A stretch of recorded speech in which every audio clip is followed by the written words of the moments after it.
And now, weighing in out of the blue corner, Josh the Pog Thompson. 100%. And on the other mic, he weighs in from the red corner, Big John McCarthy. That's right. That was a fantastic opening. I love that. Beautifully done there, Podcast Day, because we don't have a whole lot of fights coming up this week, but we got a lot to talk about. There's some things happening, things going on, and we're going to do some of our fan questions and see what the fans want to know about, and do we really want to answer them? What's up, Josh? I'm waiting for Dave to play my music. The Pog. No, there's no reason Josh to. the Pog Thompson. The Pog. Oh, man. I got to love the YouTube. What is it called? The little words on the bottom when they talk. Not the comments. Not those. No, it's like the subtitles. Caption. Closed caption. Closed caption. That's what I was looking up. Subtitles. Oh, all right, but hey. Subtitles. There's subtitling English. Yeah. Sometimes I don't speak it, though. That's true. Joshisms. We've got them all out there. Speaking of Joshisms, we've got some new ones that are up on our weightinpodcast.com. We've got the hindsight is 50-50. That's a Joshism right there for you. And go ahead and go to weightinpodcast.com. Pick up some of our merch. We also got the hashtag and still shirt that is new and up there, plus our OG logo. And all the other logos available in hoodies, crew neck sweatshirts. Sweatshirts, right? Not sweaters. Okay, I want to make sure we're clear. Sweaters. I got a lot of flack from a couple people that I work with. You got to know the difference. I really don't care. They're sweaters, sweatshirts. They keep me warm. That's all that matters. All right, that's weightinpodcast.com. I want to thank you guys for supporting us. And also, hey, we got a lot of stuff coming up, John.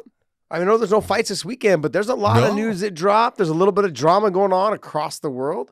Oh, my God. Are you kidding? Those things. We have celebrities hitting celebrities. This is so great, but they're also not pressing charges, which is great. Good point. Oh, man. When you can get, this is all I have to say. First off, when you get slapped. Bitch slapped, by the way. Bitch slapped, gangster slapped. Yeah. In front of an entire audience, plus a national television audience. No. And you don't press charges or anything like that, Chris Rock, you're all right, dude. Bro, John, I don't even know what to say. He handled it like a true professional. He trained like a man. He did. Yep. All right. Well, before we get into too much of any of that other stuff, too, also, we have a link down below in the descriptions there. You guys can check that out. Click that link. That'll take you to our Weigh In Extras channel. Go there. We also launched a show there called Weigh In Interjection. We actually are going to start calling it 5 rounds because we give you guys 5 rounds of back and forth between John and I, where I actually bloody him up. 10-8s normally is how I destroy him. And that's how we handle that show. So it's a 5-round brawl where I just dominate. Question? Can I ask you a question? Yes. This fantasy world that you live in. Nobody. I mean, I want to know, where's the entrance and where's the exit? I mean, does it stop or is it just continuous? No, it kind of just spins in my head a little bit between my ears, and that's really, it's like a whirlwind in there because there's nothing blocking it. I'm sure there's a whole lot of wind in there. Yeah, it's a whole lot of wind in there, and I'm okay with that, John. And it doesn't bother me at all. That's good, Dave. You know. But, so make sure you guys click that description. That'll take you to our Weigh In Extras channel. We do a special show there, which we're going to start calling 5 rounds just for you guys. We give you guys 5 answers to these 5 real great questions that Dave puts together. Sometimes there's a featured video as well that we react to, so a reaction video, as well as a couple games. We call it Fatar.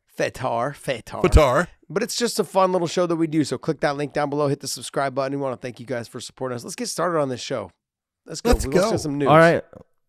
Let's get into some news. And then, by the way, so we are not reacting really in detail to the Will Smith, Chris Rock thing here. We are going to do that on Wing Interjection on tomorrow. So so make sure you guys watch that show tomorrow so that you can see the true reaction to the actual video playing in real time with Big John and Josh. All right. First story. UFC 275 is official for June in Singapore. UFC is going to Asia. And we have 2 title fights. We have Glover Teixeira versus Prochaska, and then we have Shevchenko versus Santos, and then we also have Whitaker versus Vittori as well. Well, John, we got the Final Four coming up. There's no fights this weekend because they didn't want to compete with the Final Four. You got some blue bloods. A couple of the blue bloods are in there. Kentucky didn't get to the big show, but you got Villanova versus Kansas. You got University of North Carolina versus Duke. It doesn't get much more blue blood than that, and I got to tell you right now, if you guys go to mybookie.ag, use that little QR code right there, okay, we will give you a little bit of extra spending cash at mybookie.ag with the promo code WAYNEIN. Final Four is this weekend. It's going to be fun. I cannot wait to watch this go down. There's no fights, so that means that John and I can't give you our predictions, but John, if I'm going to sit here and tell you Villanova versus Kansas, who you got? Number 1 versus number 2. I got Kansas. You got Kansas. I got Kansas Kansas. playing lights out also Yes, too they right are. now. They are on fire. Let's And talk about I'm North taking Carolina. Duke. I want You're Duke. Oh, because Coach Krzyzewski's, it could be potentially his Could be the last end. game. Could be It the could end. be the end. He's got to get past North Carolina. He's got to play lights out. They've been Right playing now, they're great. playing well. They're playing They're well. playing well as well.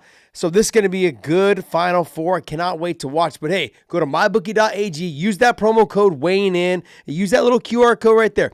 It works for your first initial deposit. You'll get some extra cash from us, from the Weighing In podcast. Hopefully you guys win some money. And best of luck at mybookie.ag. Use that Go promo get 'em. code Weighing In. That's a good card. That is a good card. You know what's surprising me though, John, is that not that they're allowed to go there, but I'm surprised that one doesn't have enough pull over there to keep them out of there. You would think, right? Like that's kind of their home base. That's where they do all of their work. That's where their biggest draw is. I mean, I worked with them for a couple of years, and their biggest draw, I mean, they would do 14 to 15,000 people in the arena every single time they went to Singapore. At least every time I worked there, they did the show there. They would packed arenas, and I'm surprised that because when you let them come, it's almost like you don't know if those people are going to continue to come to another show. But the one thing the UFC's always done really well, and we have continued to say this, they never go to the same venue more than maybe once a year, if that. I mean, they do Unless Vegas Vegas. because Vegas is a hot spot. Basically, everyone wants to go to Vegas to party, and if there's a UFC there or they schedule it around a UFC, that's kind of how they do it. Outside of that, though, they very rarely go to the same location more than once a year. It's almost once every 2 or 3 years. Yeah. And they've done Which a great is job. smart. Yeah. It makes it special. It makes it to where the fans go, hey, I got to go this time because they're not going to be back for over a year. Yeah. So I want to go. And that's very smart marketing. Great job. Yep, nicely done by them. But I like I said, I'm very surprised because you would think that one would have that space locked down, but that might also be above. Yeah. It might be a government thing, where they Don't- say this is you what know, we do. don't think that, as we would say, dirty pool is not played all the time in these types of situations. Yeah. And we know of times that it's been played, but it's up to one if they can just look and go, hey, what, come here. We know it's going to cost you a lot of money to come here. Come here. What's it going to do? It's not going to do anything to our business. Maybe it will, but one puts on a great show. It's a different show, though. It's a different show overall than what the UFC's is. Yeah. Because, yes, it does have MMA, but they also, they do the Thai boxing, they do the mixed matches, they do all kinds of different things as far as, like the mixed grappling match matches, with all that stuff. Demetrius, grappling matches. So, they have a different fan base in a lot of ways. Obviously some are the same, but, it's competition. Competition's good. I've always felt that The way I way. look at it. Yeah, I've always felt that way. I think it's better to. It makes it better, I think, for everyone to see what the difference is between the two promotions or whatever it is. But it also helps build different fan base. And if they liked one, who's to say they're not going to end up going to the next? Yep. If somebody likes one, maybe they'll go to the UFC. And if someone likes the UFC, maybe they'll start going to that other promotion That's to go it. to one or any other organization. So, no, I agree.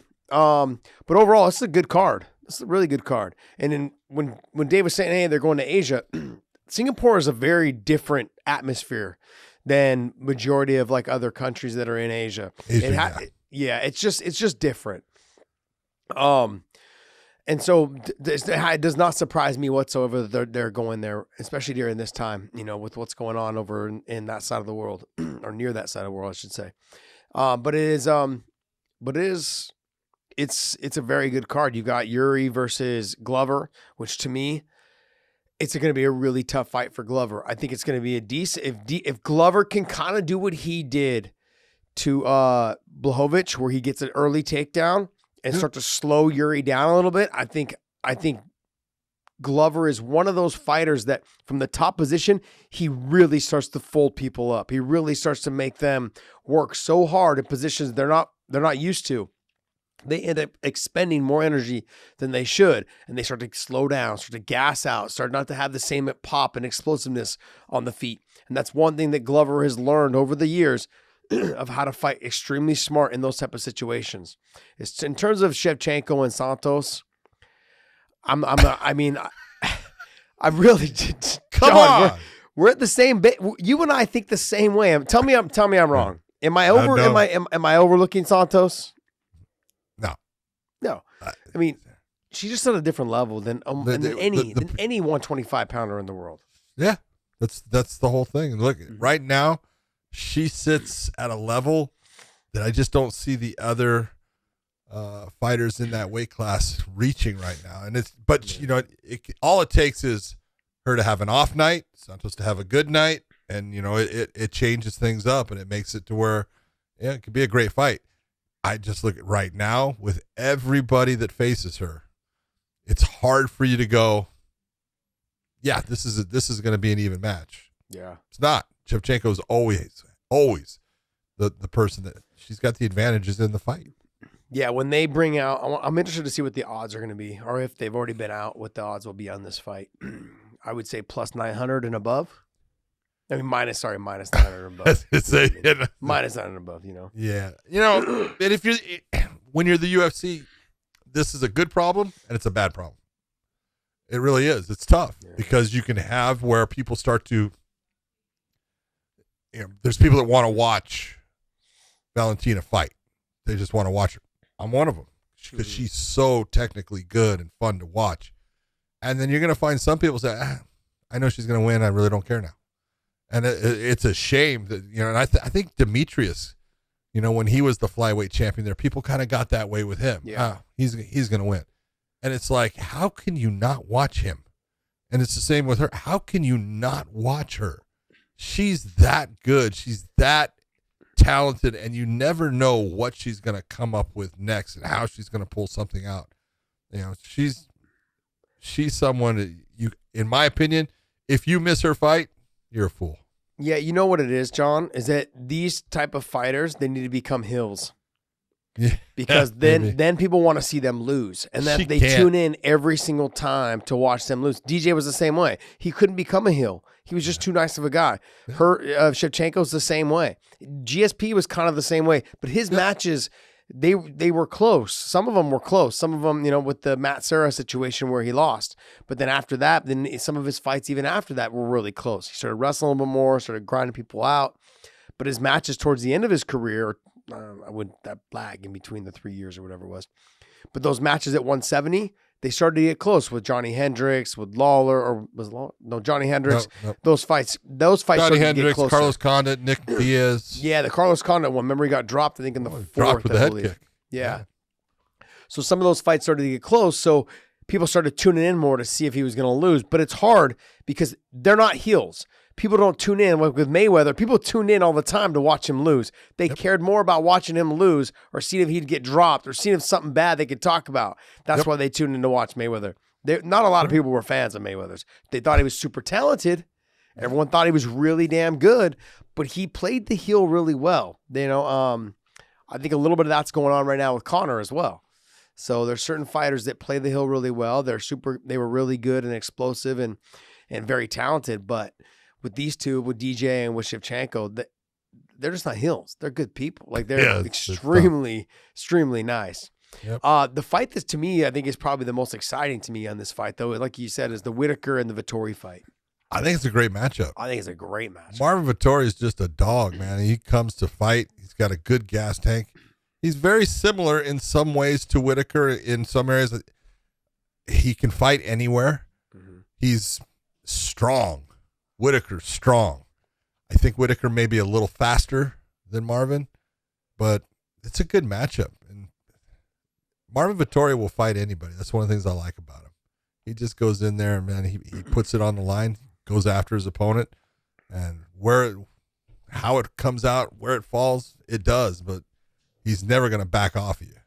Well, he proved that when he fought Paulo Costa, when Paulo Costa started changing the rules as they got closer to the fight, and all of a sudden didn't make weight, and he's like, look, I'll fight you at 205, and just started, that lets you know right there what kind of person he is, and not just in terms of a fighter, but just a personality himself. Like, no, I don't care, you're not going to run from me, I'm going to fight you at any weight that I need to fight you at, and that's what he did. So for me, him and Whitaker, this is going to be a great fight. The two of them together in that cage, I think that Whitaker's going to sprawl and brawl. I could see him potentially getting in the top position as well, maybe getting a takedown if he needed to. But I mean, I really look at him sprawling and brawling, keeping it on the feet. I think Vettori's going to keep it on the feet a little bit, but I think he will for sure try to threaten those takedowns a little bit more. No doubt about it. Yeah. That'll keep Whitaker honest with his hands and his feet. A little bit less kicking probably from him, but it'll keep his hands and his feet loyal to his defense and make it a little bit easier for Vettori to potentially land cleaner shots for himself. Real question with this. I wonder if they're going to change the time in Singapore when they start the show, or if they're going to have it where it comes out here early in the morning. Ooh, interesting. This is a pay-per-view. 2 title shots or 2 title. It should be a pay-per-view. Yeah, if it's pay-per-view, then you know it's going to be altered there. Yeah. Well, I mean, I would imagine they maybe would start at, say, at noon here. No way. Not on a pay-per-view. No, not on a pay-per-view? So you're saying I don't in think the evening. So. Interesting. Yep. Who knows? All right, but hey, overall, though, that's shaping up to be a good card. I want to see what the rest of the card would look like, but those 3 fights right there are definitely worth it. Yeah. You know, I'm a big Glover fan, and I like Whitaker, and I like Vettori as well. Yuri is just fun to watch because he's just wild and crazy, you know, and Shevchenko is Shevchenko is just a master in the cage. Absolute master. See, I don't mind calling her a master. There's certain fighters that are requesting. I know where that's going. Yeah. Anyways. So like 7 p.m. Pacific time, Josh, which is a standard like pay-per-view start time, is 10 a.m. the next day in Singapore. Yeah. So would they do like a morning show over there to have it? Yeah, they would. Yep. Yes, they would. Yeah. All right, next. All right. Next story. Davidson Figueiredo doesn't want the 4th fight with Werdum Moreno because he's basically put out a message to Dana White saying I don't want the 4th fight because he was racist towards me and called him a monkey. He's saying he called him a monkey, but then put a picture of a monkey over his face as well, and he thinks that's racist. And he's saying that basically he wants Kai Kara France instead. Go ahead, you can have this one. I read Moreno's response. I guess his friend was flipping through those little emoji things that go over your face, whatever the filters are, and he put it over Figueiredo's face, and the monkey came up, and they screenshotted it, and they posted it like I didn't even think of it being racist. I thought of it as being like. I don't even know where to go with it, John. I'm over here struggling. I really believe this is someone who doesn't want to fight Moreno for a 4th time, which honestly I understand why. I understand why. Whether it's a hard fight to prepare for, he beat him the last time. It's one of those fights. He's someone he wants to get another big time paycheck in between. If he does lose to Moreno, there won't be a 5th fight for a while. He's like, let me get a check in between, which fights Kai Kara France, because now when you're the champ, you get that championship money. Whatever his contract is, I believe. It's normally when you are the champion, you get favored obviously a little bit more. You get first class or business class airline tickets. You get 2 hotel rooms, sometimes 3, or you get a full suite. There's a lot of things that come along with it, little perks, little extra bonus in terms of your per diem. You get flown out a couple more corners. Little things that go a long way. Yep. Okay, and I would say, obviously, majority of the time, you end up getting pay-per-view numbers. You end up getting a certain amount of money guaranteed if you're the main event. If you're the main event, you'll end up getting another $50,000 or $100,000 bonus in some of the contracts. It really depends on what your contract states. So not every contract is the same. So I want to make sure that this is clear. Look, I'm just simply saying there are things that come along attached with being the champ when you're defending the title. All right. And if that's the case, he knows that Moreno is a different breed. Then I think Kai Kara-France. I think Kai is an absolute stud. I think he will be a hard fight for Figueiredo, but there is ways for Figueiredo to win, just like there's ways for Kai Kara-France to win. But I think he wants to get paid for a different opponent, which kind of is, I guess, for me, if you're already prepared for Moreno, you know how to fight him, just stay riding that. You can get the same amount of money fighting Moreno for that. But I think he thinks that Moreno's probably the tougher fight. All of that stuff being said, I don't think this is a racist situation at all. And the way he feels about it, it feels like there's something else that he doesn't want to prepare for him, or he doesn't want to get ready for him, or whatever reason. This is not a race situation, John. I don't see it that way at all. I cannot stand racism.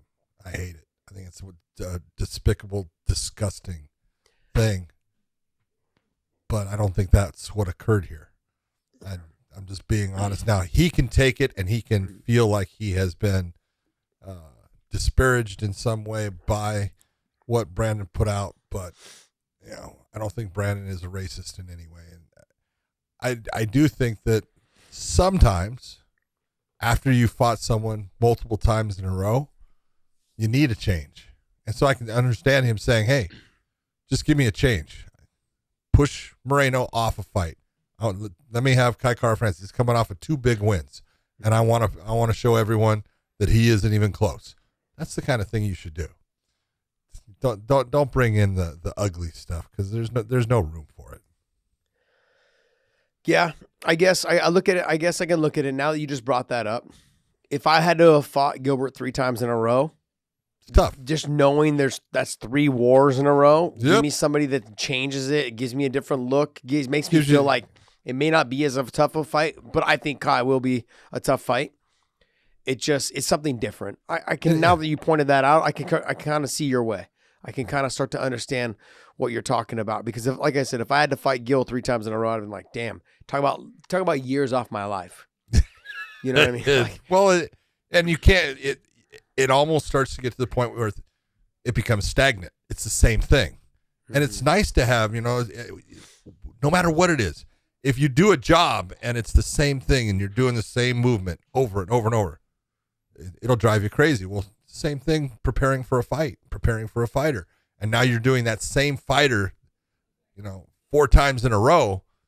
It can get stagnant. So it's good to bring life in, to change things up, get it so you have a motivation towards something, and then bring back the other thing. I think that's what he wants. And, I don't blame him, and I don't think it's too much to ask, especially with the way that Kai Kara has had in his last 2 fights. He's had 2 great wins. It's a good person to put in there. And then if you have the only thing you can look at is, if you're the UFC, you can say we don't want to lose that rematch. That's the difference. Yeah, but the last fight, it wasn't as good as the first one. I liked it. I thought it was good. The first couple. The first one was awesome. The second one was it was a landslide for Moreno. He dominated. The third one, I thought, was a really good fight. I thought it was different. I thought they both had their moments. I didn't think that Moreno fought. I think he fought Figueiredo in a way that he felt almost like, I know how to deal with him. And Figueiredo changed some things up, and it caused him problems. Yeah. And he did not adjust to those problems, and that caused him, to make the fight closer and to where he ended up losing. So there's some adjustments that he needs to make if it does go to a 4th fight. But, I enjoyed the 3rd fight. I thought it was good. I thought it was a good fight as well. I didn't think it was as good as the first 2. It was longer, obviously, than the second one, but it was, to me, it wasn't as good as the first 2. Well, the first one was a barn burner. Jeez, it was, man. Come on, it was nasty. Awesome. It was really, really good. It's hard to reach that and maintain that type of level. That's true. Very true. Very true.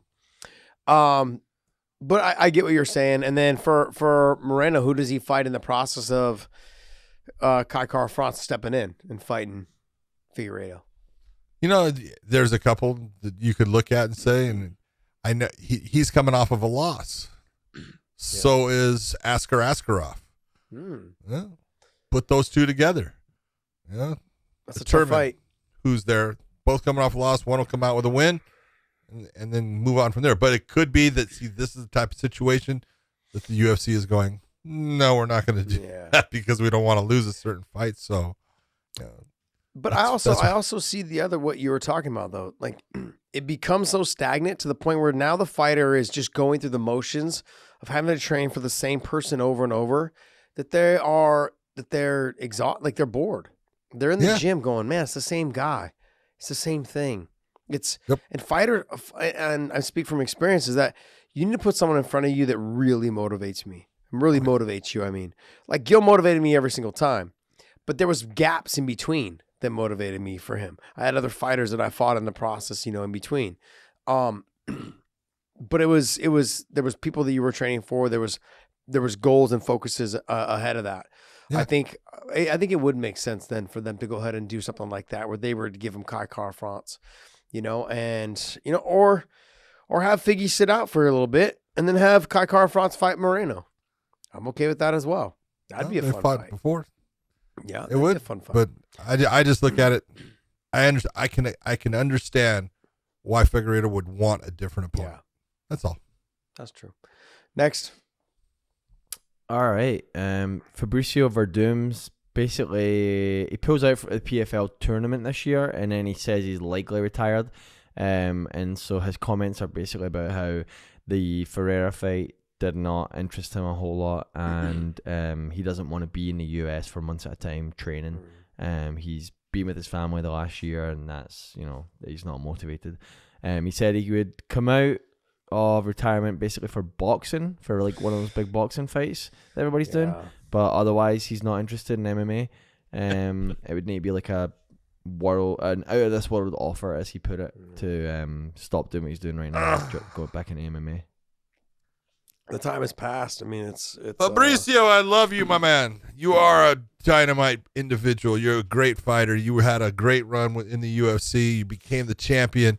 You are not a boxer, guy. Don't do that. It is just not who you are.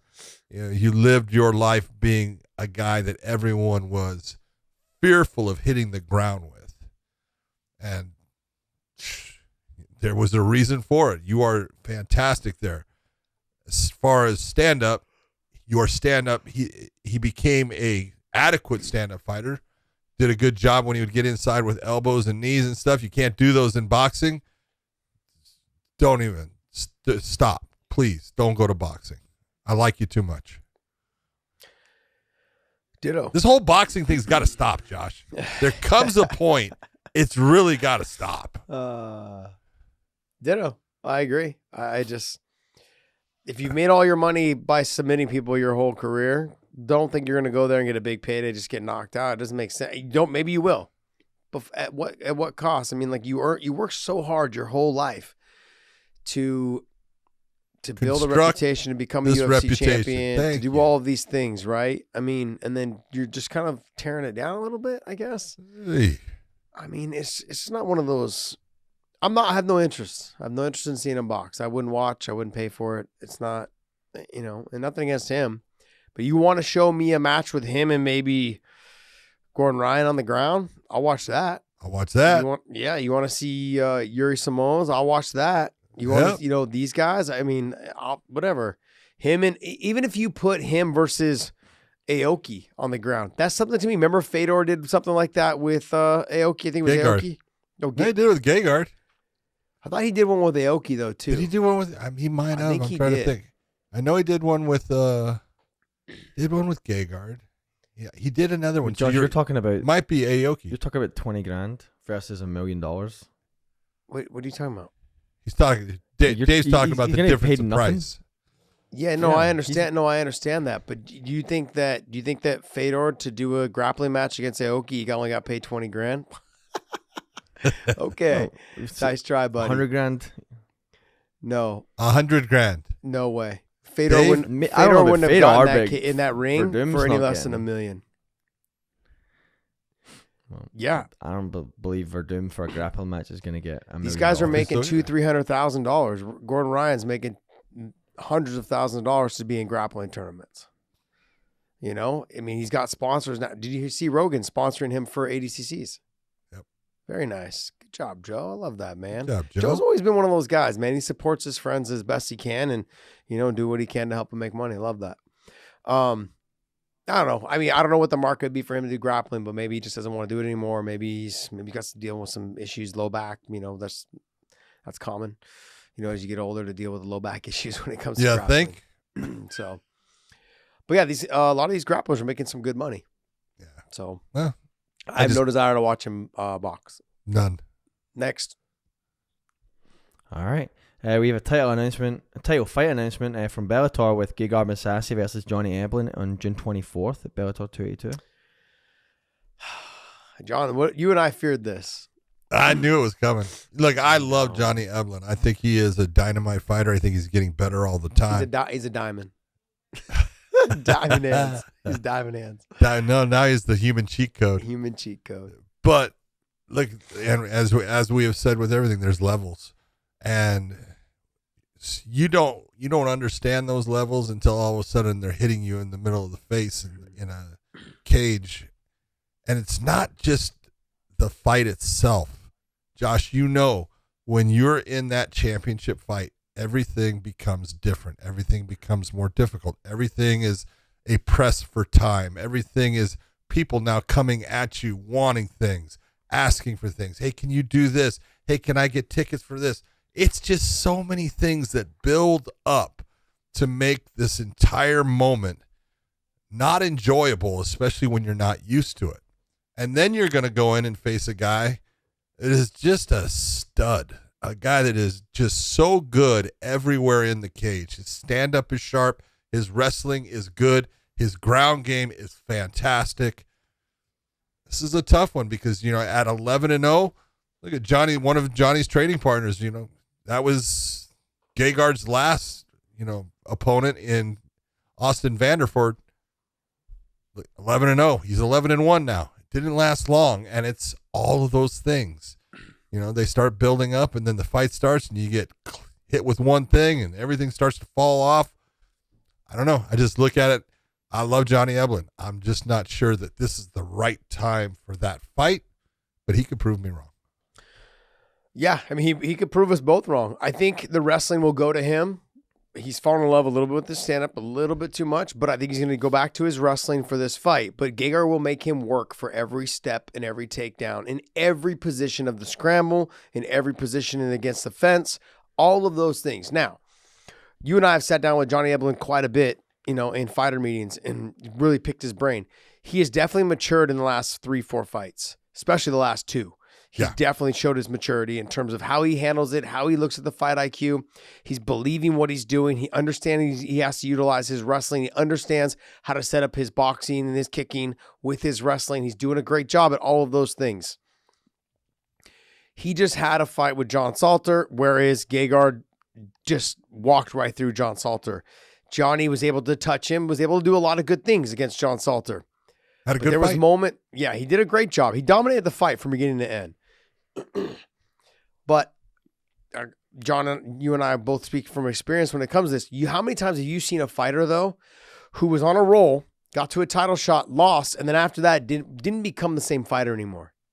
And I'm kind of seeing that a little bit with Salter. Salter kind of understood. He's like, that was kind of like my last go for the title. I need to get past John to get myself one more go because he's getting older in age. I didn't see the same John Salter in that Johnny Eblen fight that I saw previously before the Gegard fight. We say it all the time. Confidence. Confidence is key to being a winning fighter. It's the belief in yourself, knowing that, no one can stop me. All these different things in this thought process of I can just continue to press, and I'm going to press so much that I finally get through and I break you down. And when it happens time after time after time, you believe in it. Yeah. And then you run into the person it does not work with, and things go bad. And then you've got to come back from it. And now the confidence is broken. So now you got to rebuild it. And it's tough. It's tough when you're facing, the very best guys that are out there. And Gegard Mousasi as a middleweight is no doubt one of the greatest fighters there's ever been in MMA. Yeah. Yeah, it's without a doubt. There's no way you can't say he's got wins at heavyweight. He's got titles at 205. He's got multiple titles at 185 at middleweight. and middleweight. I mean, He's really damn good.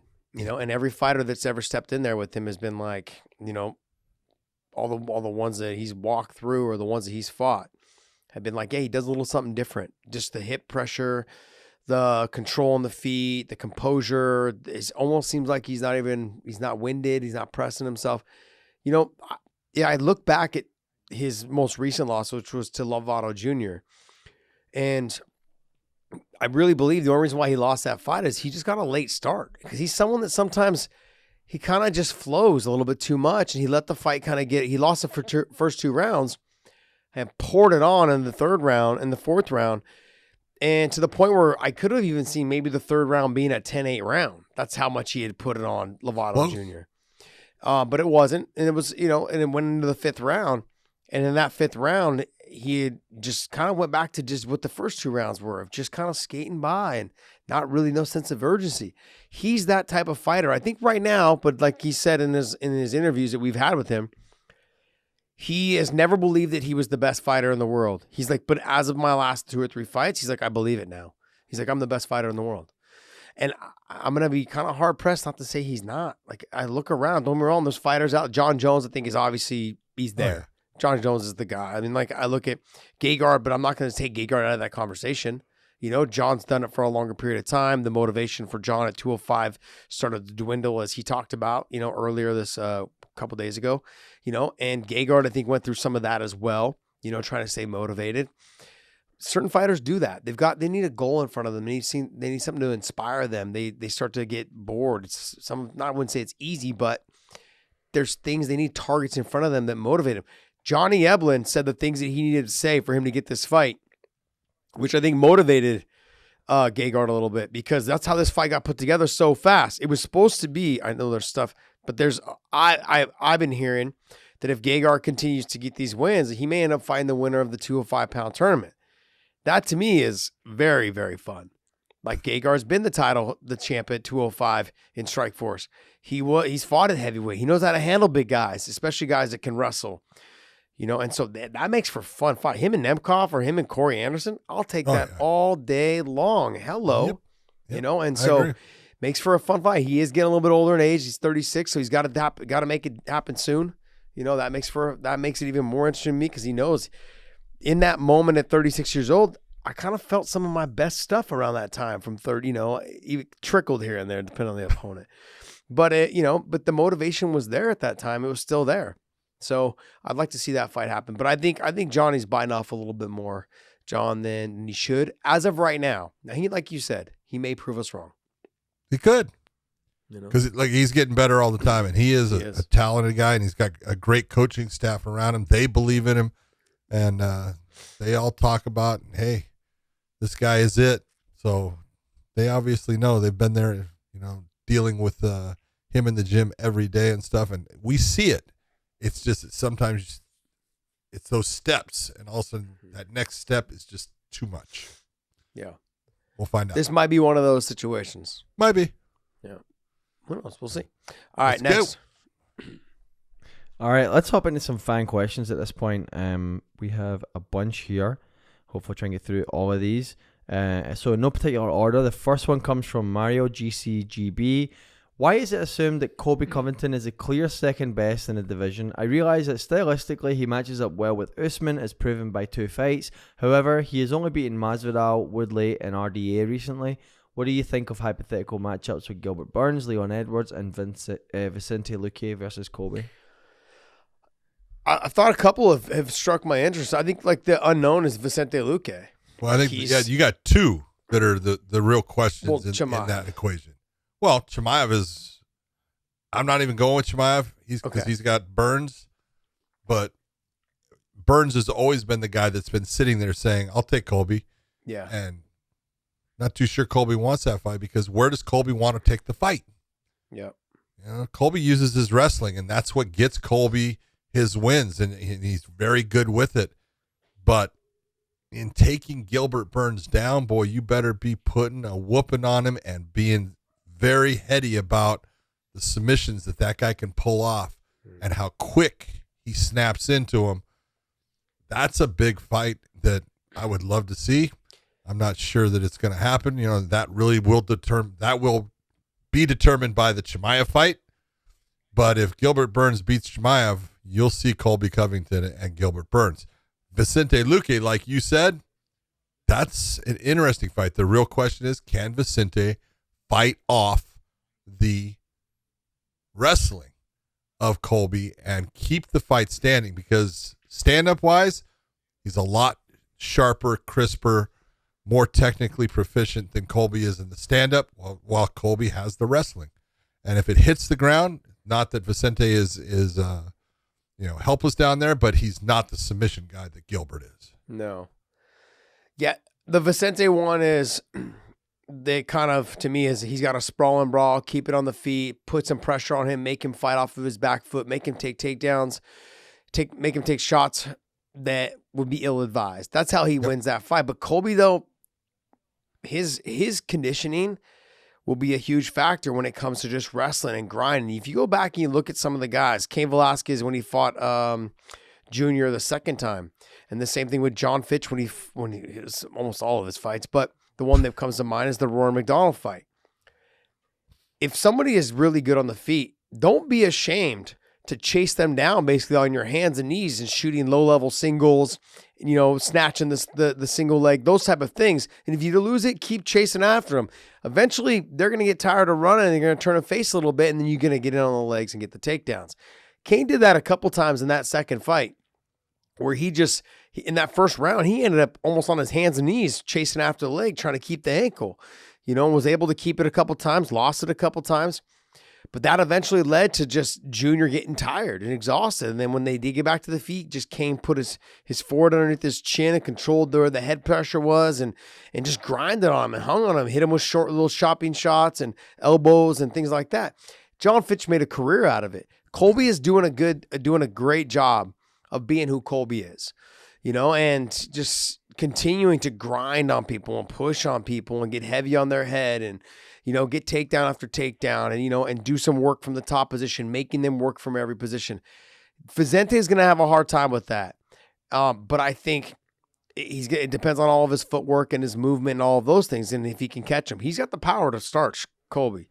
Now it's a matter of whether he can do it or not in between the transitions, in the takedowns. And on top of that, though, every round starts on the feet. And Vicente Luque always comes in shape. He's ready to go. Yep. So that's something you got to remember. The Chimaev thing is just, it's a really, to me, if he fights Gilbert,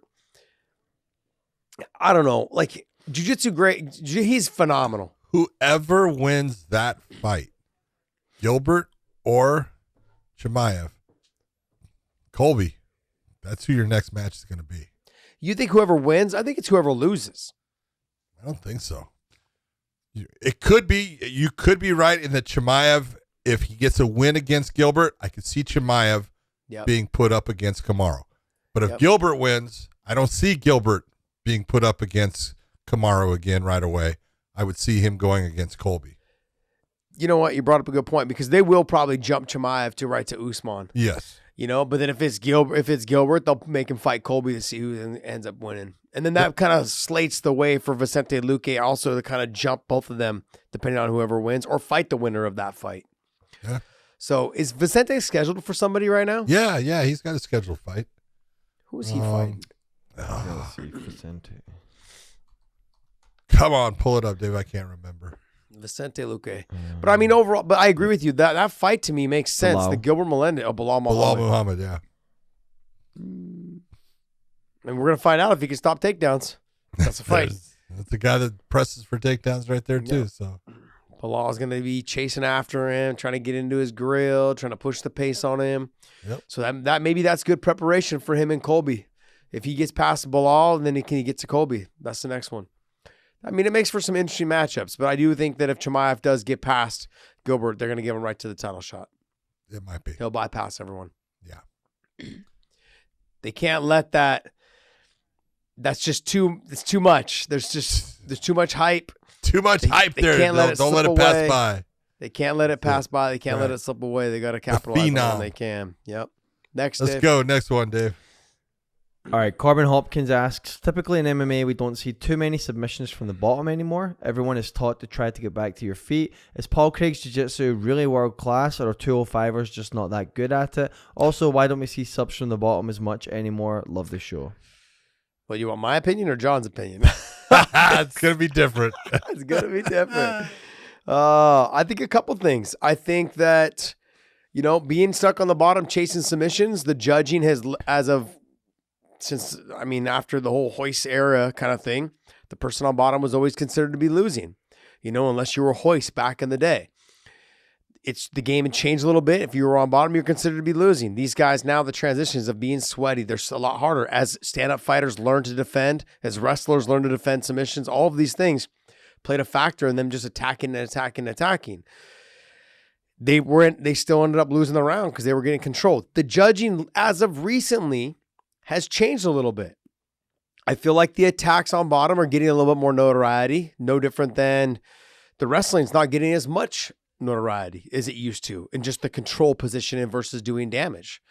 But I also believe when you're talking about Paul Craig, he is a different specimen on the ground. Do I think he's world class? I don't think he's world class. I do think that 205 pounders just don't train the ground game as much. You look at the heavyweights with Werdum. He was so damn good on the bottom. He was good on top as well. But he was okay with being on the bottom because he was so good. You want to know why? Because majority of the jiu-jitsu fighters, or majority of the heavyweight fighters, didn't train jiu-jitsu. I trained with two that were world champions, DC and Kane. Very rarely did they train jiu-jitsu. They didn't train it like Werdum, I can tell you that. But they did train wrestling to keep themselves from getting to the ground. But when it comes to their jiu-jitsu, they didn't train it very often. And when they did, don't get me wrong, they trained it. They did the grappling. But they're training with other heavyweights that didn't train it all that often either. So the attacks are not and they're not on the level of someone like a Werdum or Buchecha or Gordon Ryan or these guys. They're nowhere near that level. And so with Paul Craig in the 205-pound division, I don't think a lot of them in 205 have top-level jiu-jitsu. So he's obviously not world-class, but he's definitely another level above them. I'm going to switch that around. I understand what you're saying by he's not world-class, and you're saying he's not a world-class Brazilian jiu-jitsu practitioner. Yeah. I'm telling you he's a world-class jiu-jitsu MMA fighter. Okay, I can go with that. And there's a difference in it, in the fact that, look at world-class Brazilian jiu-jitsu practitioners do not have to deal with getting punched in the fucking face. True. Paul Craig does, and he is outstanding sometimes he scares the shit out of me. Last fight.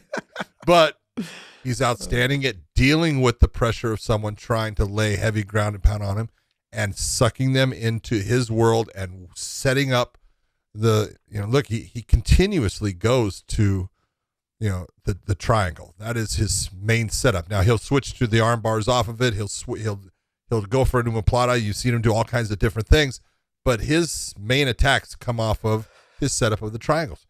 And he's good at it because he's not just trying to pull you into his triangle, into his guard, into his setup. He's actually attacking you with it. He's coming up towards you with his hips and clamping onto you, pulling you down, keeping you off balance in that moment that you need to get yourself safe.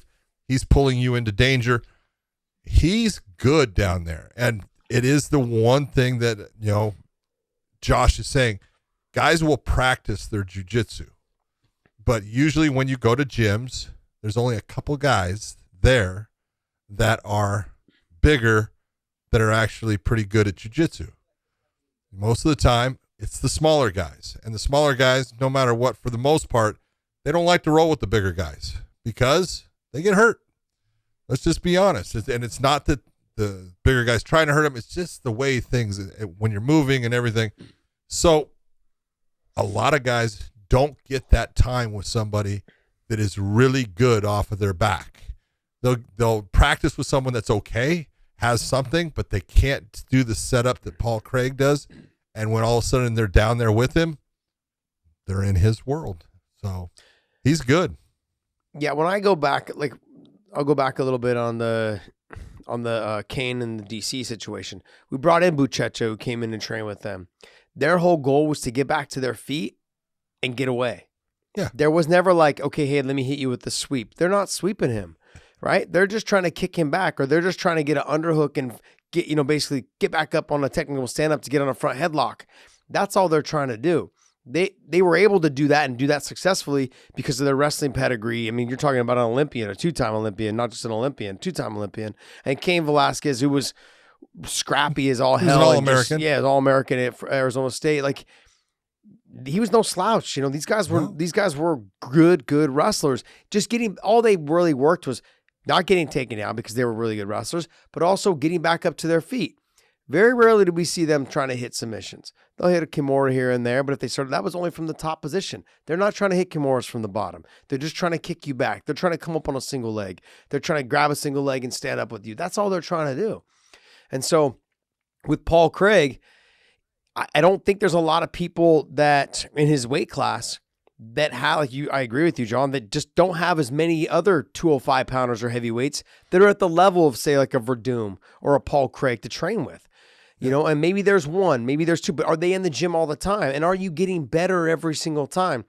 I think in the heavier weights, they really need to start specializing, going to a facility that is strictly jiu-jitsu, that has top level jiu-jitsu. Because when I look around at the guys like Frankie Yeager, guys like GSP, where did they go?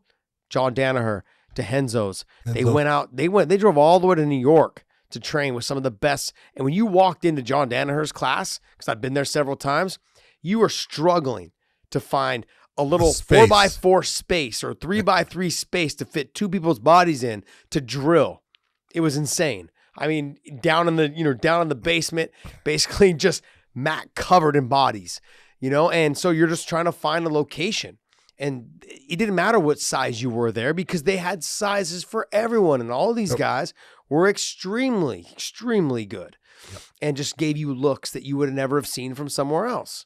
And so I don't, like I said, he is good. I agree with you, John. He's world-class MMA jiu-jitsu because his jiu-jitsu is very effective in MMA. Yep. I've seen a lot of top-level black belts, top-level jiu-jitsu guys, no-gi guys. You start throwing punches at their face, they're nowhere near the same person. No. They are nowhere near. And Right. so that being said, I agree with you. He is that top-level guy. Because he doesn't even move his head when he's getting punched in the face, as we saw in his last fights. He still got the win, but geez, man, I was driving this crazy, John. But yeah, he is levels above a lot of the other ones in jiu-jitsu and MMA, especially I think in that weight class. And as the heavier guys, it starts to dwindle in terms of the grappling aspect. And I wish that I could see them more on the ground because I love watching the transitions from the wrestling to the jiu-jitsu to the stand-up, all of those things. That's what makes a true MMA fight. And that's why I love and I always favor the 170, the 155, the 145, and down below because you get the full aspect of the MMA world. When you start getting to 85, 205 and heavyweight, you start to lose one side or the other. It starts to kind of give me a throwback fight to the early days of the UFC, which is usually one guy's really good at stand-up, one guy's either really good at grappling, a little bit of wrestling, but it's very rare to find them be a full MMA fighter. Just my opinion. It's my opinion. Next. All right, Kenny Taco asks, what are your thoughts on the 8 fighters in one championship not making weight and magically making weight behind closed doors? Can we no longer compare these fighters to American-based promotion fighters? Wait, start that over? Whoa, the one championship stuff? Yep. Okay, I speak from experience. When you're dealing with anything in Japan, it's very similar. I think in this situation, it is extremely fucking strange that this happens. It happens all the time over there, but it shouldn't happen. It should be out in the open. Let me just, guys, I'll tell you this. I was in Japan for the Pride fights. It wasn't my opponent, but it was another guy's opponent there who was fighting another American fighter. The Japanese fighter steps on the scale. None of the media there that represented the American media spoke Japanese. They stepped off. They had a little talk in Japanese, and all of a sudden, the guy made weight. But you could tell that they were baffled by the fact that he didn't make weight. They were baffled by the fact that everyone's looking around going, did he make weight? Did he not make weight? Because everyone's oh, and they kept moving the scale back and forth. But when you look at when you got it was funny because some of the fighters were actually looking hey, that's the same weight class I'm in. But the scale wasn't set the same way because the other fighter got back on and they moved it down. And they're like, oh yeah, he made weight. He's like, look, when I left my hotel room, I was a pound, I was a little bit under. He's like, but not by much. Like, he basically was right on.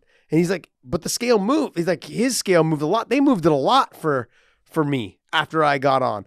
So I've seen it happen several times. And, but let me ask you guys this, John, go back and watch the Nate Diaz and Josh Thompson weigh in. Did you see that? Did you ever see that? Nate Diaz didn't make weight. Joe Silva told me afterwards he didn't make weight. It was too late to go back and talk about it. That's what I was told in the back. Nope, we already agreed it was on. I said, he didn't fucking make weight. He's like, yeah. I said, look, it doesn't matter. I said, I would have taken the fight regardless. I wouldn't have made him cut it either. I'm like, if he can make it, cool. It didn't change the fact that I was fighting Nate. Like, it just was one of those things. Yeah. Because you remember the huddle? The huddle with the coach, Nate, and then Dana. And then it was like, okay. And then he got back on. Nothing changed. But somehow he made the weight. So Do you recall when Nick Diaz fought George St. Pierre, and George St. Pierre, all of a sudden there's all the huddling, and all of a sudden he made weight? yeah. Look, it happens. It happens. It shouldn't happen. It should never happen. Yeah. It's wrong. And as a professional fighter, you have a commitment. You sign a contract. You're supposed to make that weight. If you don't make that weight, then there needs to be penalties. I think there should be more penalties than what there is. But the whole thing that's happening with one, look, let's just be honest. A lot of people do not like athletic commissions, and I can understand why in some instances. But one of the things that normally they're going to do is they're going to make sure that it's even and that it's taken care of. Not always. I'm not saying everything's perfect, but that's the way it's supposed to be, and it should be, no matter what. You or a person that is associated with you that you tell people, okay, I want him to watch. You have someone that can watch your opponent weigh in. They see it. They see him stand on the scale. And there's been how many things have happened on the scale? Let's be honest. DC had his one in New York. It's like, hey, he cheated. Now, they at the time were not smart enough to catch him. Afterwards, they were smart enough, but they blew it when they were supposed to get it right. They blew it. Now, no one's going to be able to do what DC did again, but it happened, and it's going to happen. It's going to happen at times, and so you try to take care of it, but there's no way that you can take a look at some of the size differences with some of the fighters in one, and you've brought this up numerous times, and it's like, yeah, you can see it. You can just see it. You can see that difference in the size of the fighters, and you go, they cannot weigh the same. It seemed like it's physically impossible. Yeah, John. I mean, well, it is. You know why, Josh? Because it is physically. Well, I mean, like, look, when the history, you guys, if you guys listen to any former fighters that fought over in Pride, they will tell you that there was some fucking fuckfoolery shenanigans. Yes, whatever you want to call it. There's some legit fucking foolery going on over there. I mean, I got to be honest. The first time I ever fought over there, I fought this guy named Daisuke Sugie, I think is what his name was, or whatever. They call him the Amazon. Good jiu-jitsu guy. I was supposed to fight him first. I thought it was, wasn't it Tukase? Is it Takase? I thought it was Daisuke or Dusuke. Daikuse Takase? Something like that? So I was supposed to fight him, and he was the first guy I was scheduled to fight, and then he got hurt. And then I had like 2 weeks out. They gave me like 3 other fighters. I was supposed to fight this other guy who was like considered the octopus. I don't know what his name was. And another guy. He was considered the octopus? Yeah, they called him the octopus. I think he had a big octopus tattoo on him, on his shoulder and stuff. I was supposed to fight him. And then I was supposed to fight somebody else. And then they called me the Friday before I was supposed to leave. The Friday before the fight. So like not the day before, but the week before. I was supposed to leave on that Monday. They called me Friday. It's like, yeah, you know what? We're just gonna send you, half your purse, and the fight's off. Sorry for the inconvenience. Too many fighters have fallen off. Da da da da. Well, what does my dumb ass do, John? I go out and party Friday, Saturday night. And they call me on Sunday. Hey, your flight leaves tomorrow. The original fighter you were supposed to fight, he's back in. So I show up in Japan, ready to fight this guy. This guy steps on the scale. He's fucking shredded, John. Like he's ripped from head to toe. He's just shredded. Shoulders are huge, just small waistline, veins in his stomach. I see this kid step on the scale. I'm like, this dude's been training for 8 weeks straight now. Always knowing it was me. Always knew it was me. I've had 6 opponents in the last 2.5 weeks. Yeah. Just insane. That's the type of stuff you get over there. That was Sugi.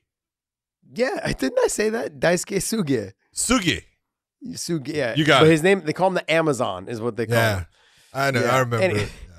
I was just laughing because I saw this guy step on the scale, and I'm like, how in the hell are you so ripped when you were hurt 4 weeks ago? Never changed for him, but it changed for you. That's some of the things that they would do. I would tell guys going over there all the time, hey, watch for this, watch for this, don't do this, don't do this. When they try to do this, tell them, no, I need this. And it's just, look, at the time, people were making more money in Pride. So it was a matter of, hey, I'm going to make more money. I'll go over there. I'll put up with that crap and stuff. And it was a grand show and people wanted to be in it and stuff. And, but yeah, they did a lot of underhanded things trying to sway the odds towards their favored sons. Yeah, but when they talk about more money, you guys, when they talk about more money, John's not lying. Like that one fight that I had, I made more money in that one fight than I made in all 3 of my first UFC fights. Well, and it's also not just more money, it's cash. Yeah, it's all cash. Cash in hand. People all of a sudden never got. Yep. Cash in hand. Baby. Yeah, that's just one of those situations. I'm just giving you a personal experience from my experience of, when I was in Pride in Japan and things like that and dealing with that, with those organizations over there. One, when I worked with them, I didn't see any of the tomfoolery or fuckery going around, but I did understand that things they also didn't have Demetrius Johnson, they didn't have Eddie Alvarez, they didn't have Sage Northcutt, they didn't have guys that came over from the UFC that they wanted to show that they weren't as good as their fighters. And that sometimes changes how they do things, I would imagine. I don't know. Look, one's a good promotion. They've got great fights. The fighters are amazing. I don't put any of that into them. Like they just go in there and do. Look at they're smaller weight fighters.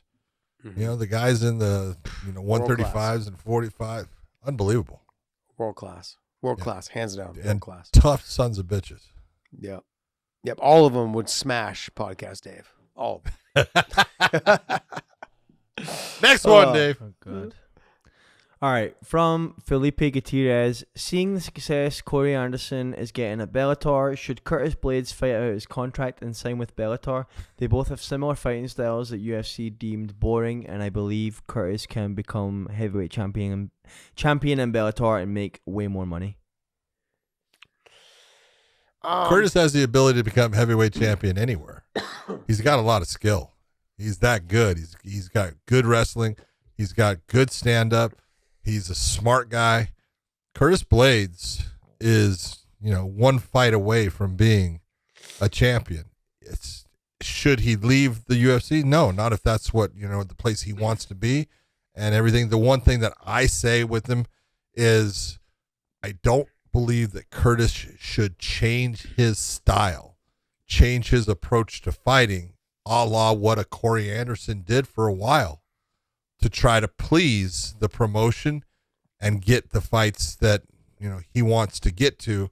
And, Corey wanted to get to that championship fight and he was one away from getting there, and, he lost it, and he lost it because he became just a pure stand-up fighter. And anytime that you are, in that realm with guys that are really good and you're going to trade shots, one of those can catch you. And that's what happened. That's what happened to Corey against Jan, and the rest is history. And so now you look at Corey Anderson and you look at the way he's fighting. He's gone back to being the guy who is, his first thing he said after winning his right?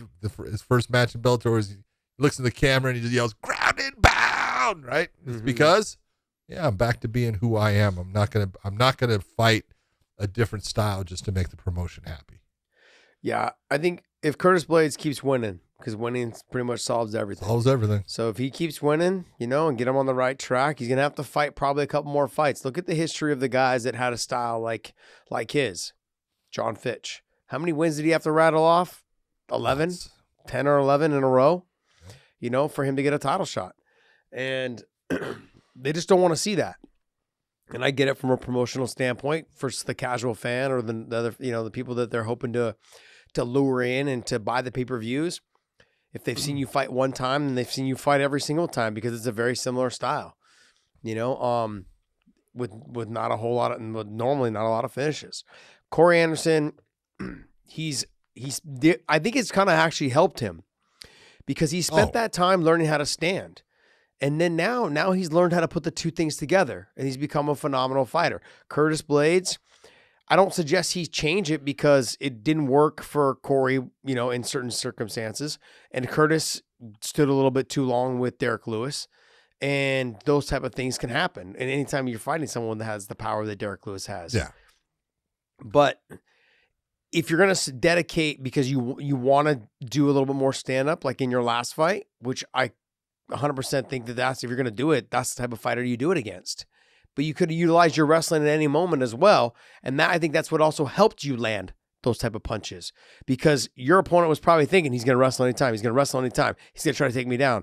That is that split second you need to get in there. And his type of athleticism, his type of speed, his type of wrestling and and learning the stand-up does not going to hurt you. I just think that you need to make sure that Curtis Blades understands that certain guys, there's a balance. There you go, John. Very good with words.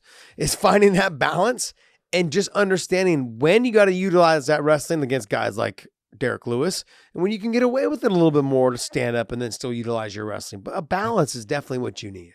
Yeah. Next question from Shakalimes. First of all, I'm a big fan of you two, and thank you.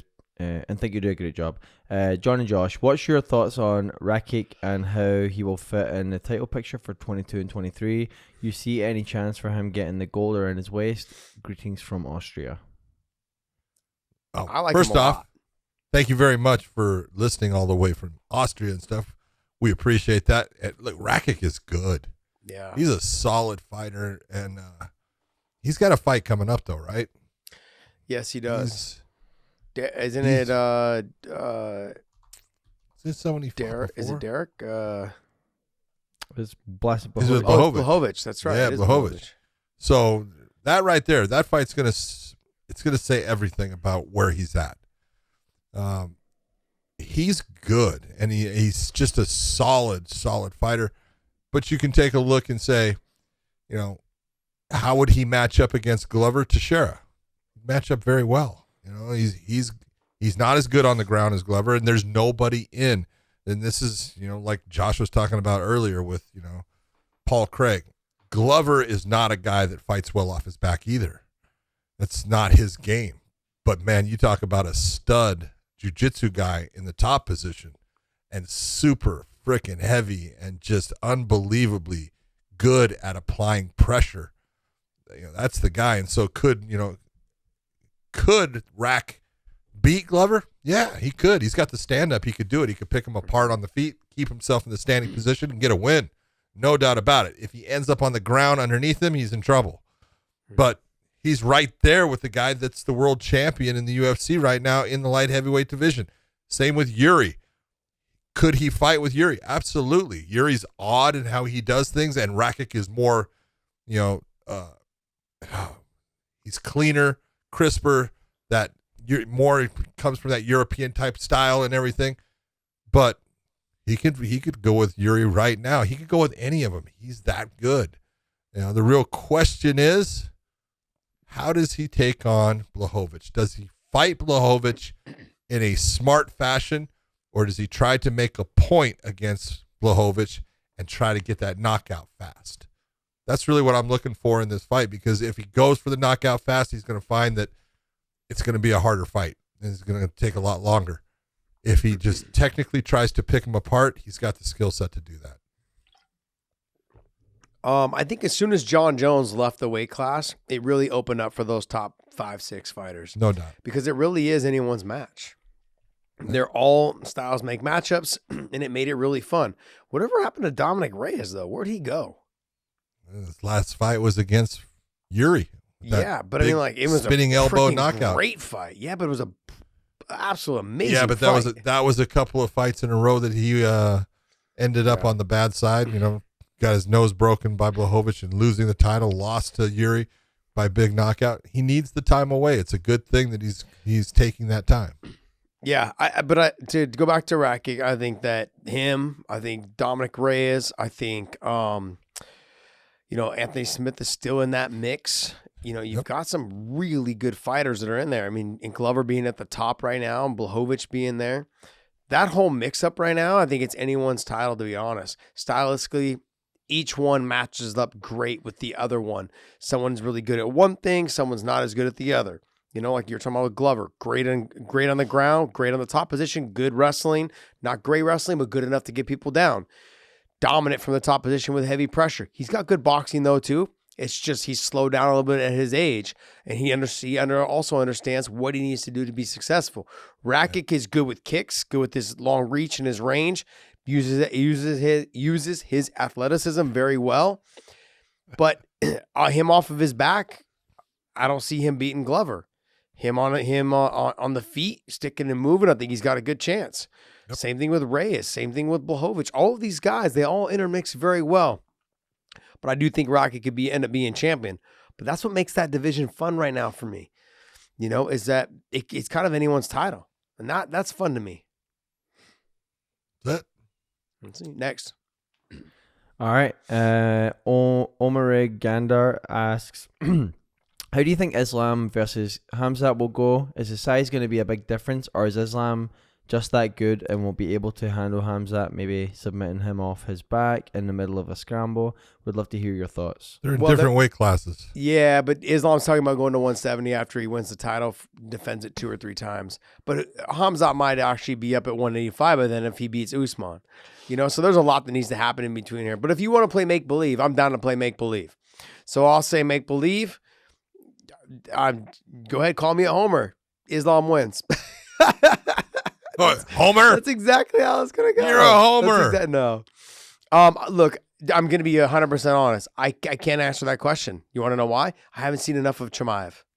I haven't seen how good he is in the grappling. I've seen his wrestling, but I haven't seen how good he is in the grappling. I haven't seen his wrestling that he's needed to struggle to get takedowns, and his stand-up looks good. I think that's where Islam would probably have a harder time with him, but in the wrestling and in the submissions, from what I've seen from Chimaev, I will lean towards Islam. On the stand-up, I'm going to lean towards Chimaev because of a little bit more of the length and the reach. I think the power as well. Islam doesn't get enough credit for his stand-up, but because of the one loss he has by knockout, people continue to go back saying he can be knocked out. Well, anyone can be knocked out. Anybody can be knocked out. Yeah, and to say that he's the same fighter is not. You can't say that. He's not the same fighter. He's not anywhere near what he used to be when that happened, and that was so long ago. And so, but to answer the question truthfully, I haven't seen enough of Chimaev yet to really say. I've seen enough of Islam, but I haven't seen enough of Chimaev to say who would win. I would look at that, and wrestling-wise, they cancel each other out. They really do. Both of them are really good. And I'm just being honest. I think submission game-wise, I think Islam's the better submission fighter. I think off of his back, I've never seen Chimaev on his back. I've seen Islam for half a second on his back. You know, he's never on his back much either, but I know in talking with people from AKA, talking with you, how good he is off of his back and that he's very comfortable there and beautiful sweeps and things like that. The big difference in that fight, size for one. Islam's big, Chimaev is big. Yeah. Okay. And the length of Chimaev will give him problems. And I will just tell you, look, I've watched a lot of Chimaev in the past. His striking is good. It's clean. It's sharp. He throws shots to set up the shot, and he sucks his opponents in. And Islam would have to be very careful of being in a stand-up battle with Chimaev. I believe he would be better off closing that distance, getting into a wrestling, grinding out, who's going to tire out first attempt, than he would be in trying to be in that range in the stand-up with Chimaev. So, but it would be an interesting fight. It'd be great. Next question from Ricardred17. What was the scariest knockout both John and Josh can remember in the history of MMA? Scary meaning you were worried for the well-being of the fighter that was knocked out. It's not one that anyone's ever seen. It was the one that we saw in the gym. And it was Trevor Prangley versus Nate Moore. Nate Moore wrestled at University of Purdue. Trevor came over from South Africa, wrestled at North Idaho College, and then started fighting shortly after that. I wrestled at Missouri Valley also with Bobby Lashley. And so that was a knockout. They were in the mix. Trevor was getting ready, I think, for Jeremy Horn at the time. And they came out of a scramble, and Trevor threw a head kick, and Nate turned right into the wrong way. And I saw Nate go stiff, go between the ropes, kind of halfway in, halfway out of the ring. That was probably one of the scariest ones I've ever seen, because I had never been so close to someone outside of my own knockouts, been so close to someone and seen them go stiff. And I was like, oh shit, this is not, and with shin guards on, this wasn't bone to the dome kind of thing. It was shin guards on, headgear on, kind of a half of a glove got in there, but he turned his head right into it. And Trevor threw the head kick, and it was lights out. He dipped. It wasn't just like he turned and kind of leaned forward into it with his. It was nasty, John. It was nasty. I believe it. I get asked all the time about look. I've seen thousands of knockouts. Okay, I've been in the ring with probably over 1,000. Yeah, it's one of those things that you kind of get used to a point, and because you pick up certain things off of what the fighter does that's being hit, and you notice how their reactions, and that's going to tell you what you're going to do. The first knockout that scared the hell out of me was Tank Abbott long ago at UFC 6 against a guy named John Matua, and you watched him posture, and Tank had no mercy. He was going after him no matter what, but he was posturing. And when I say posturing, his arms were up and stiff. And I call that the dying cockroach. Yeah, it's a scary position. The hardest hit and the most worried I was about somebody was still, it wasn't a knockout. It was the knee thrown by Michael Venom Page against Santos, Evangelista Santos, in London, where it sounded, you could hear it hit. And I thought it snapped his nose. That was the sound that, it was so loud. It was like, if you ever went to a professional baseball game and you watch batting practice and you watch guys cracking them out of the park, that's the same sound that knee landing on Santos's skull made. And it's, he went down and he was actually kicking his feet. So I knew that, he wasn't out, and I stopped the fight. And as I turned him over, I see that his head is dented. His forehead is. And when in fighting, you see lumps, you see bumps. That's a norm. You do not see indentations. You don't see deformations. You don't see dents. And I saw a dent there, and it was because his skull broke. His sinus cavity collapsed, and man, it was a nasty shot that he took. And so that's the scariest one that there was. Batting practice. Oh, I've been to a couple opening days, and we got there early to watch batting practice. And you just hear the crack. The wooden bat on the hard ball, just crack. That's the exact sound it was. The loudest. It was the loudest blow I've heard in the thousands upon thousands of fights that I've been at. It's crazy to think about how many fights you've been in the cage for. Yeah, it is. People have no idea. It's nuts. All they go is with, good thing how many UFC fights? It's like, a lot. And on top of that, a whole lot more. But Dave, make sure you post all that great. picture. Yeah, please. Oof. That's nasty. Oof. That's a nasty indentation. Oh, And then you have the X-ray right next to it, so you can see exactly how Yep. it all broke. That's nuts. Oh. Next. come on. All right. And next question from Runde McCheeks 1775. Rundy Question for McCheeks. John. Rundy McCheeks. I like that. Run them cheeks. Run them maybe. Maybe cheeks. it's run them cheeks. Question for John. Is there a skill that people may not think is important to being an MMA referee, which actually is? Hashtag and still. There's a lot of skills that are important to being.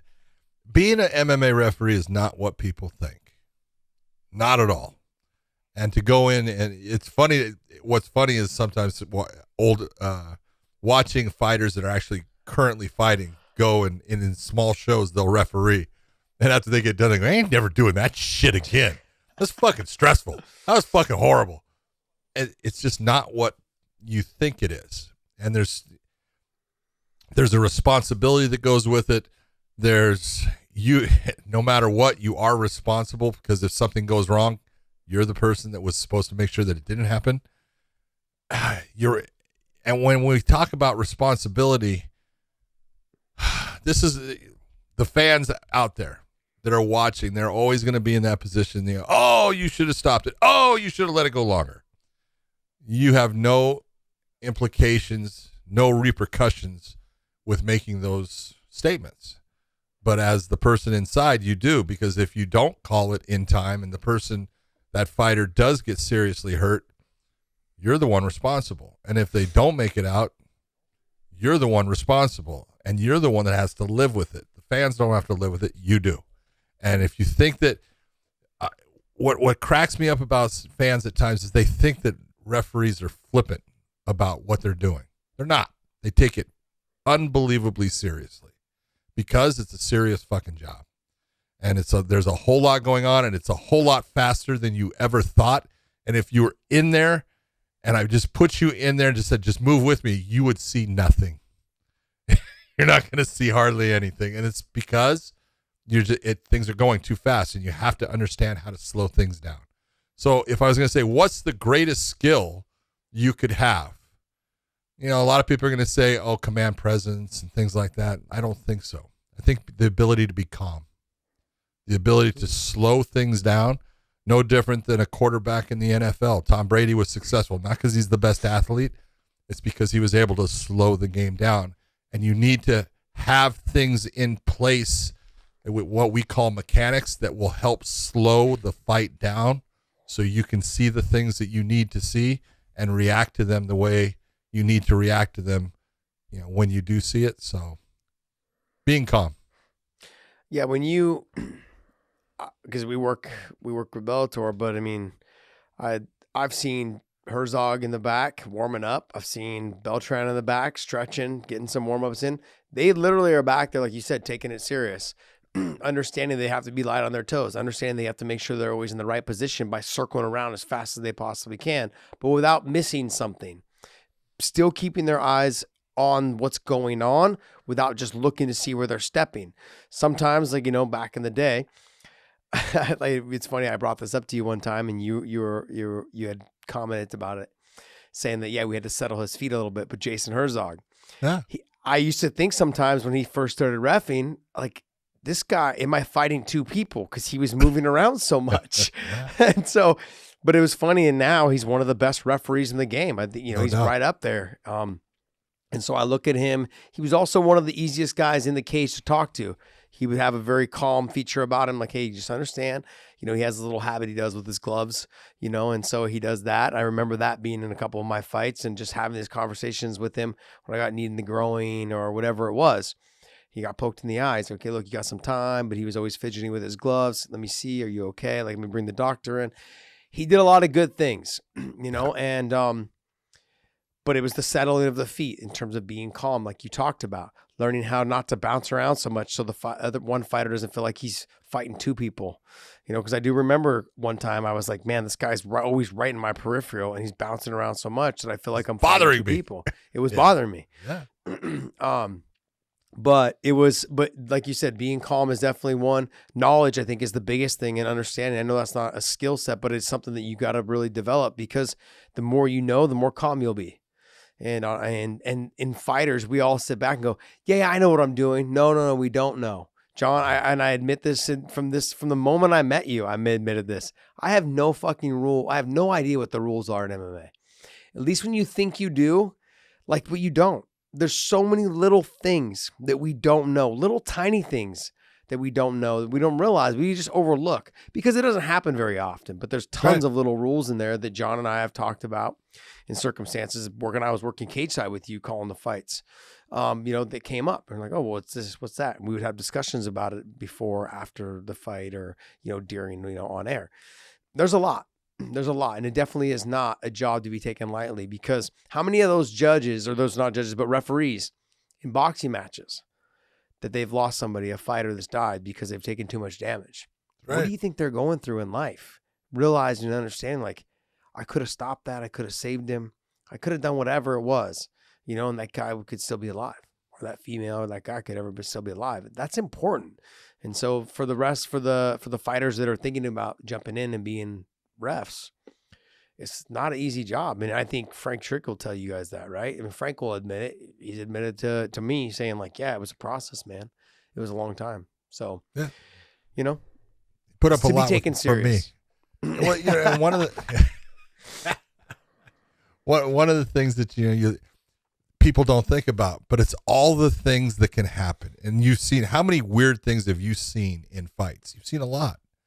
Well, you've got to think about those things beforehand. You got to work out, okay, if this happens, what do I do? What should I do? What's going to be the right call? What's going to be the right thing to do? And if you have all those things in place, then like you said, that's a knowledge, and it allows you to be calm. It allows you to just calm yourself down. And there's nothing that they can do that I haven't thought of. And that's hard to say, but you can kind of get there, because there's all kinds of, I get asked wacko questions all the time, and it's easy.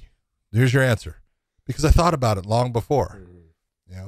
That's the way to do it. Yeah, but there's certain things that I guess for fighters, we think about everything that could happen. But if I'm a ref, right, I'm not thinking about what happened to Corey Hill and Anderson Silva. That would have thrown me off. What the fuck just happened? I would have probably been more shocked. Also, too, when you look at Anderson Silva, when he did the up kick to Vitor, you're thinking, sure, you've seen it in movies, but you don't see that in real fights. That would have been something that would have caught someone off guard. I mean, Anderson was a gentleman, didn't really follow up. Fight was pretty much, it was done. Oh, no, he followed up. Yeah, but it wasn't but you know what I mean? Mario let him give fucking thumb down.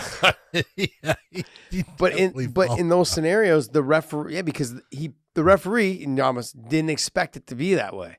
That up kick was something that none of us had ever seen before, outside of movies. So there's scenarios, if you're a ref, I'm sure you've thought of them, but you never really, you've played them out in your mind, but maybe not in the fashion in which it happened, or how fast it happened. That's the other thing. No, you can never, come up with, it'll be in this circumstances and everything, but you go with someone goes down in this fashion, because it doesn't matter how they go down from that kick, you go, whoa.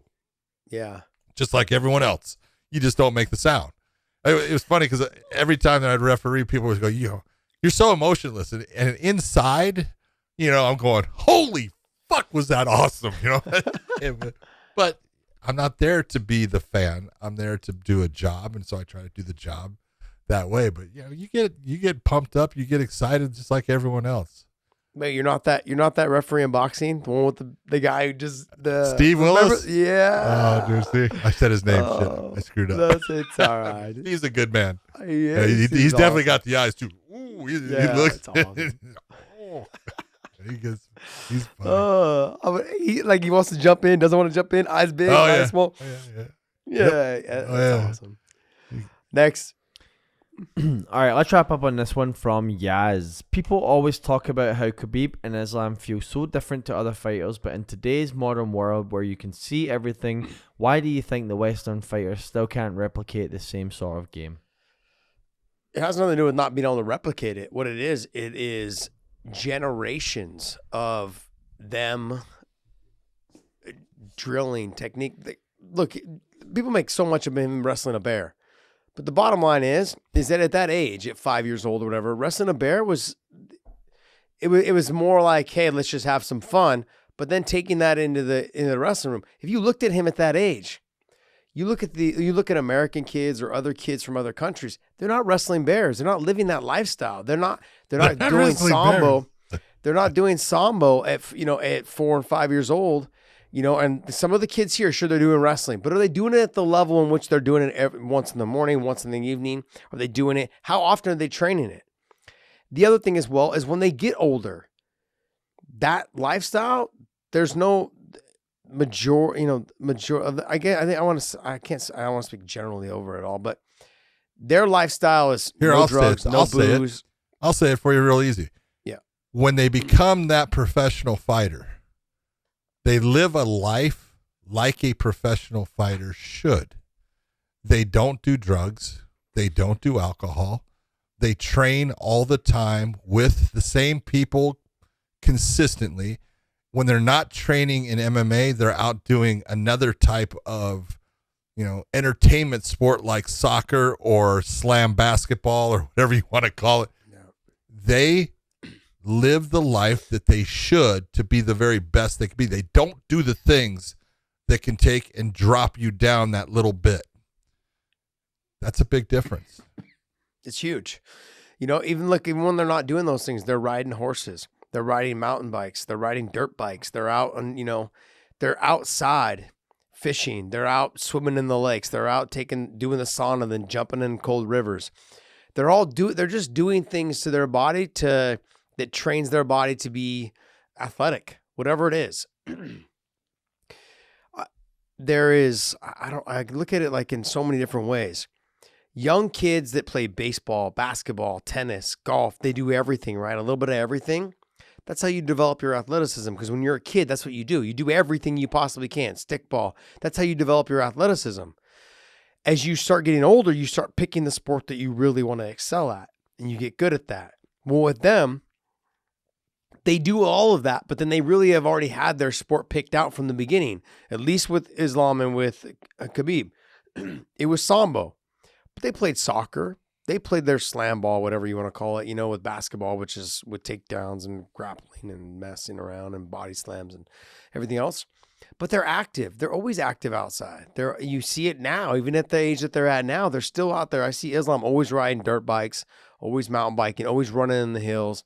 They're always doing some sort of activity. A lot of the other cultures, it's very go to school, come home, do your homework, maybe go do one soccer practice or one wrestling practice, and then you go about your day. From what I gather from them, it was like training in the morning, do your school, come back. Even at school, their sports and physical activity were pretty intense, whether it was weightlifting, whether it was soccer or baseball, whatever it was. Then going home and then going back to doing your sambo in the evening. And they would be there for hours. Now, the level in which I think I see it in my gyms now is that the level is that the kids come in, they do their hour and a half, and then they go home. But then the intensity is not what it is. I think it's some of it at the level that they're doing it there. I just don't think it is. And then they've been doing it for such a long time that as they got to that level in terms of their age, John, you said they're living that lifestyle. And it's not even so much that they're professional athletes. It's just their culture. Being a Muslim, they don't drink, they don't do drugs, they're not out partying, they're not chasing women. They're doing maybe every now things. But they're doing the things that they want. They're doing the things that are shaped towards their life goal. Outside of maybe just like to when Khabib would talk, it was his one of his biggest heels was he liked Coke. He used to drink a lot of soda. But when he wasn't in fight camp, it was all about the soda, and I used to give him a hard time about that. But I have a soda tooth also, as you know. But it's that, that was like their heel. Like when you look at other fighters, they're out drinking, they're out at the clubs, or they're out partying, or out every weekend doing whatever when it's not fight time. And so that continuously brings them back a little bit, whereas they're always progressively getting better. or, and getting better in whatever areas they feel like they need to work on. If you hang out with them in a day here, they'll go run in the morning, they'll come home, then they'll eat, and then they'll go train, then they'll come back, and then they'll eat, and they'll rest a little bit, and then they'll go to the park. And those like little workout areas that they have at certain parks that have a pull-up bar and like a wooden sit-up bench. They will, like, one person will run and they'll do their exercise. Everyone will do exercises while that one person runs. That one person will run one lap, and then that guy will jump back into the rotation and doing the exercises while another person runs. And they'll do that until all 6 or 7 of them basically have gone through it, and maybe they'll do it 2 or 3 times so everyone gets a mile in.